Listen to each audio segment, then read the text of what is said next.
जय परमेश्वर भाइयों। साध अनूपदास महाराज लिखी किताब जगत हित करनी। तो भाइयों, हिंदू मुसलमान अंग्रेज सभी देवता लोगों को जय परमेश्वर भाइयों, जय परमेश्वर। तो भाइयों, साध अनूपदास महाराज ने यह जगत हित करनी किताब तमाम जान के बचने के वास्ते बनाई है। तो भाइयों, हिंदू मुसलमान अंग्रेज साधु संत पंडित फकीर राजा महाराजा और सातों आठों विलायतों के राजा बादशाह व रैयत सबके आगे हाथ जोड़ करके अर्ज करते, यह किताब जगत हित करनी एक बार जरूर पढ़े और पढ़ करके इंसाफ करे। तो भाइयों, यह किताब इंसाफ के वास्ते पढ़ करके सभी संसार के लोगों को सुनाते, ताकि इस किताब का इंसाफ होवे भाइयों, तो दुनिया में अमन चैन कायम हो जावे। तो भाइयों, यह किताब पढ़ करके सुनाना हमने हमारा फर्ज समझा है। तो यह किताब परमेश्वर के लेखे पढ़ करके सभी संसार के लोगों को सुनाते, ताकि सब संसार की औलाद बचे भाइयों।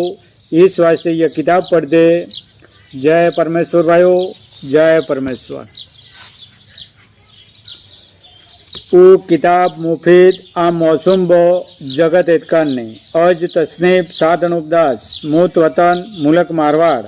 यह जगत हित करनी जिसको श्री अनूपदास प्रिंटिंग प्रेस छावनी हरणपुरा में छाप के प्रसिद्ध किया। तारीख 17 अप्रैल सन 1909 जा वैशाखवती 12 संवत 1965। जय परमेश्वर भाइयों। Page number 152। अपने जादू के जुलम से खींच लिया, क्योंकि चांदी सोने का पाट कुल विलायतों में था, परंतु बलराजा के बाद से सोने चांदी का ठाट और पाट नहीं रहा। सो इन बनियों ने अपने जादू के जोर से काल वगैरह डाल के टूटा हुआ धन जमीन को फाड़ के खींच लिया है।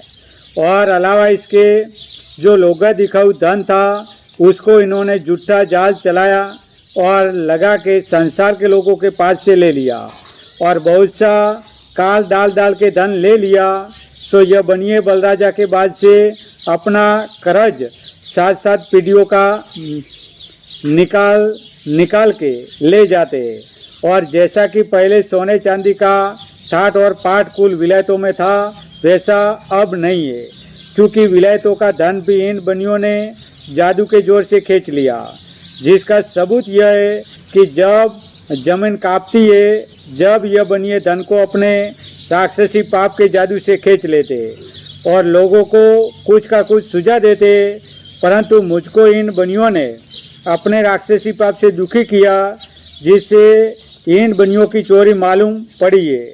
जिसके हाल से मैं आप लोगों को वाकिफ करता हूँ कि जिस तरह से पहले ज़माने में लोगों ने पहाड़ से पहाड़ जादू के जोर से उड़ाया था और जमीन माता को फाड़ के कहीं की मंदिरों की पुतलियों को कहीं पर निकाला था, सो इन बातों को सच मानते। परंतु अब जो मैं अपने ऊपर बीती हुई और आंखों से देखी हुई बात को संसार में जाहिर करता हूँ, तो लोगों को अच्छी तरह पर यकीन नहीं होता है कि अब यह बनिए जादू के जोर से मंदिरों को जमीन फाड़ के उड़ा देते और धन को उड़ा देते और खींच लेते। परंतु दुनिया के बुलाने के वास्ते यह कैसी जाल की बात चला दी कि जमीन माता सिंह बदलने के सबब से कांपती है, और जो कि धन को खींच लेते उसके बारे में यह जाल जाहिर कर रहे कि लक्ष्मी में जान पड़ जाती है, कि जब उसके कुल में कोई नहीं रहता है कि जिसने माल जमे करके जमीन में दफन किया, परंतु लावारिस होने की वजह से उस गड़े हुए धन में जान पड़ जाती है। सो धन में सांप बिच्छू बन जाते। सो इस बात को तमाम दुनिया में जानते कि वाकई में ऐसा ही होता है, परंतु ये ख्याल नहीं करते कि हम लोगों को इन बनियों ने अपने जादू के जोर से ऐसा ही सुझा रखा है, परंतु धन में जान नहीं पड़ सकती है। सो ख्याल नहीं करते, जिसकी वजह यह है कि इन्होंने अपने राक्षसी पाप से सबकी अक्लों को फेर दिया, जिससे सबको ऐसा ही सुझता है। परंतु ये जितनी बातें दुनिया में चल रही है, सो ये सब राक्षसी पाप की चल रही है।